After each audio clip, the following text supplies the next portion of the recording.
बिहार की बहुचर्चित सीट बांकीपुर में मतदान हो चुका है। इस चुनाव के सबसे चर्चित प्रत्याशी प्रशांत किशोर अपनी जीत को लेकर 100 नहीं बल्कि 200% आश्वस्त है। एक समय था जब यह बात बीजेपी कभी बांकीपुर के लिए कहती थी। जो चुनाव एक तरफा समझा जा रहा था, पीके ने उसे कहीं टक्कर का बता दिया। पहली बार चुनाव लड़ रहे पीके का मुंह मीठा होगा या फिर जो होता रहा है बांकीपुर में वही होगा।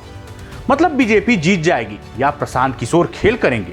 इसी के साथ हम दतिया के दादा नरोत्तम मिश्रा की भी बात कर ले तो टिकट कटने के बावजूद भी क्या बीजेपी मध्य प्रदेश में कांग्रेस से सीट छीन लेगी या नतीजे कुछ और तय करेंगे, क्योंकि जंतर मंतर पर जो कुछ हुआ उसका बीजेपी की राजनीतिक सेहत पर कितना असर पड़ा, आज बताएंगे आपको पूरी कहानी विस्तार से। नमस्कार, मैं हूं मुचकुंद राय और आप देख रहे हैं भारत एक्सप्रेस।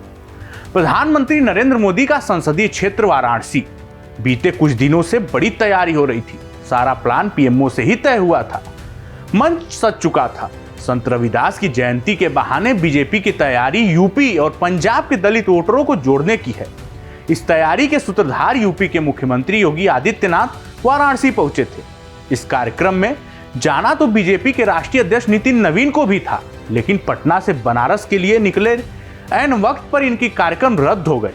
उनकी जगह केंद्रीय मंत्री अर्जुन राम मेघवाल को दिल्ली से भेजा गया और आधिकारिक तौर पर बताया गया कि नितिन नवीन को वायरल फीवर हो गया है। लेकिन इसकी कहानी तो कुछ और ही थी।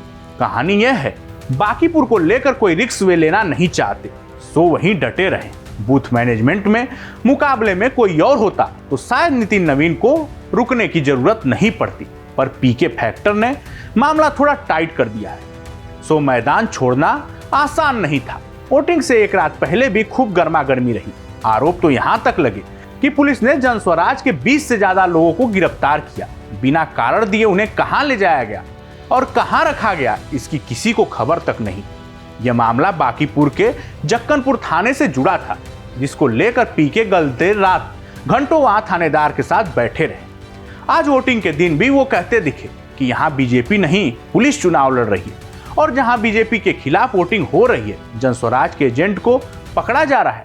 उनके टेबल को बूथ के बाहर से हटाया जा रहा है, जो पूरे बांकीपुर में दिख रहा है। चुनाव प्रशासन लड़ रहा है, बीजेपी नहीं लड़ रही है। पूरी पुलिस फोर्स को भेजकर लोगों के यहाँ भेजा जा रहा है। उनको जाकर रात में डराया जा रहा है, किसी को पकड़ा जा रहा है। जो प्रशासन से अप्रूव्ड टेबल लगे हुए हैं, बीजेपी के बगल में जनसुराज का टेबल लगा हुआ था, जहां उसके टेबल पर बैठे हुए लोगों को पकड़कर पुलिस ले जा रही। कुछ जगहों पर, खासकर गोलघर बूथ पर पीके की पुलिस से बहसबाजी के वीडियो भी वायरल हुए। इसको लेकर पुलिस का कहना था कि लोग एक जगह इकट्ठा नहीं हो सकते। प्रशांत कह रहे थे कि अगर हमारे वर्कर्स के साथ बदसलूकी होगी तो हम डटे रहेंगे। एक दो जगहों से ईवीएम के खराब होने की भी खबरें आई। जहां बूथ नंबर 143 पर ईवीएम के शिकायत का मामला सामने आया, हंगामा भी खूब हुआ। जहां मौके पर पीके भी पहुंचे, बाद में ईवीएम भी बदला गया। वोटिंग की रफ्तार सुबह से काफी धीमी थी, फिर बाद में इसमें थोड़ी सी तेजी आई। फिर भी 50% भी वोटिंग नहीं हो सकी। इस मामले में ट्विस्ट तब आया जब बीजेपी ने रिटर्निंग ऑफिसर को चिट्ठी लिखकर जनस्वराज पर फर्जी वोटिंग का आरोप लगाया।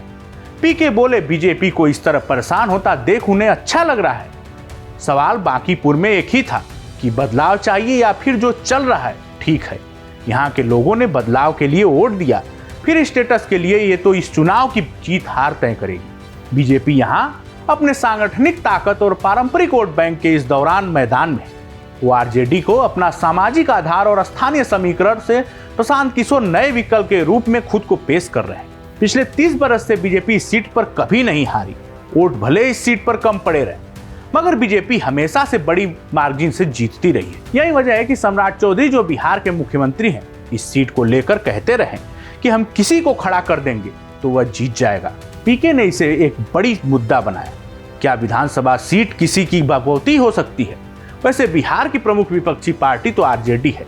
पिछले कई दिनों से विदेश गए तेजस्वी यादव लौटते ही यहाँ 3 दिनों तक रोड शो किया, पर मुख्य मुकाबला पीके बनाम बीजेपी का ही रहा।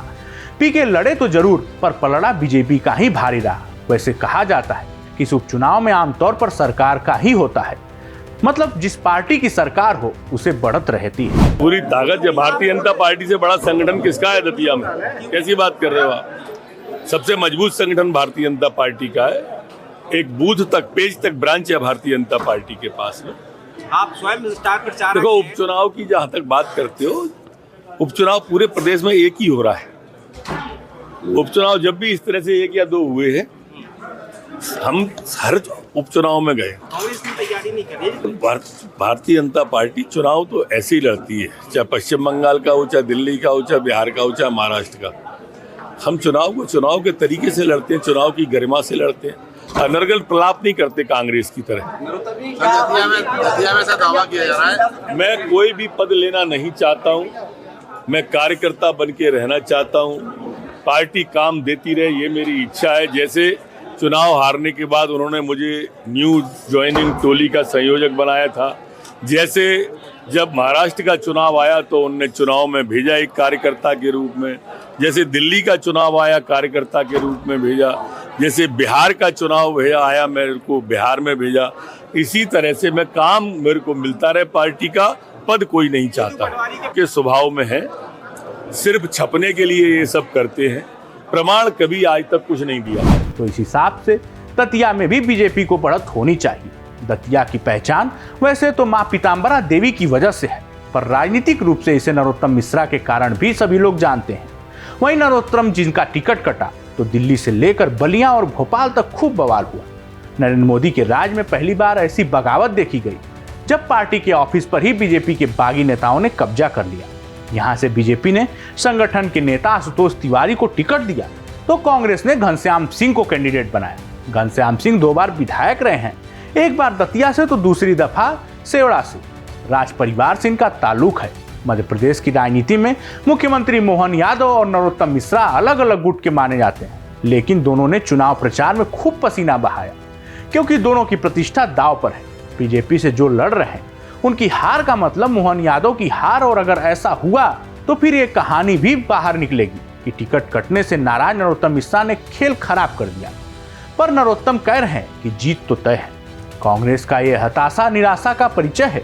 जब वो हारती है तो कोई ना कोई आरोप तो लगाती ही है। बीजेपी और बीजेपी के द्वारा किए गए विकास के पक्ष में जनता मतदान करेगी।